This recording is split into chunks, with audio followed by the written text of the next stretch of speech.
Àwọn Ṣọja Naijiria ṣèkìlọ a máa bẹ̀rẹ̀ sí mú gbogbo àwọn oníṣègùn ìbílẹ̀ nílẹ̀ yìí. Gbogbo agbára ewé, egbò àti oògùn abẹnugọ̀ngọ̀ tí àwọn oníṣègùn ìbílẹ̀ káàkiri orílẹ̀-èdè yìí bá ní, àfi kí wọ́n tètè bẹ̀rẹ̀ sí lò báyìí nítorí ogun abẹ́lé kan tó ń múra láti ká wọn mọ́. Èyí kò ṣẹ̀yìn bí iléeṣẹ́ ológun ilẹ̀ yìí nílùú Àbújá ti ṣe pinnu láti máa mú àwọn oníṣègùn tó máa ń ran àwọn agbésùmọ̀mí àtàwọn ọ̀daràn míì gbogbo lọ́wọ́ láti ṣiṣẹ́ ibi káàkiri orílẹ̀-èdè yìí. Lọ́jọ́ Ẹtì Friday ọjọ́ 13 oṣù kẹwàá ọdún 2023 yìí ni wọ́n sọ̀rọ̀ lásìkò tí wọ́n ṣàgbéyẹ̀wò àṣeyọrí àti ìpèníjà tí wọ́n ń dojúkọ nídìí iṣẹ́ ètò ààbò nílẹ̀ yìí. Iléeṣẹ́ ológun ìyẹn àwọn Ṣọja ṣàlàyé pé àwọn agbésùmọ̀mí tí àwọn yìnbọn pa lọ́sẹ̀ tó kọjá kò dín ní 50 tí àwọn sì mú àwọn 54 114 láàyè.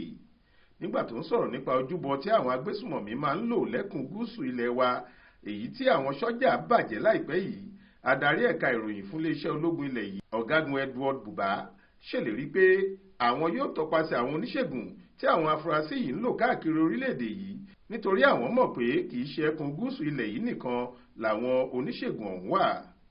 Buba ní ojoojúmọ́ làwọn ọmọ ogun ń wá ọgbọ́n tuntun láti fi kápá ìgbésùmọ̀mí lórílẹ̀-èdè yìí. Lára ẹ̀ ni bí àwọn ṣe ń ba àwọn ibùba tí àwọn ọ̀daràn wọ̀nyí fi ń ṣe àbùjẹ́ káàkiri ilẹ̀ yìí. Ó fi kún pé ọ̀kan nínú àwọn ibùba ọ̀hún ní aginjù Akù tó wà níjọba ìbílẹ̀ Okigwe, ìpínlẹ̀ Imo, èyí tí àwọn Ṣọja bàjẹ́ lẹ́yìn tí wọ́n kẹ́fín iṣẹ́ burúkú tí àwọn agbésùmọ̀mí ń ṣe níbẹ̀. Ó wá ṣèlérí pé ojoojúmọ́ ní iléeṣẹ́ ológun yóò máa wá ọgbọ́n tuntun láti rí i pé ètò ààbò fẹsẹ̀ múlẹ̀ sí i lórílẹ̀-èdè yìí.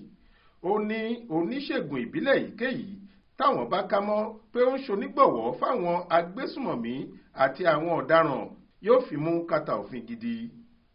Gẹ́gẹ́ bó ṣe wí, Ọláwálé Àjàó ló ń jábọ̀ ròyìn fún iléeṣẹ́ tẹlifíṣàn Aláròyé online. Faith Adébọ́lá ló kà á sétí ìgbọ́ yín.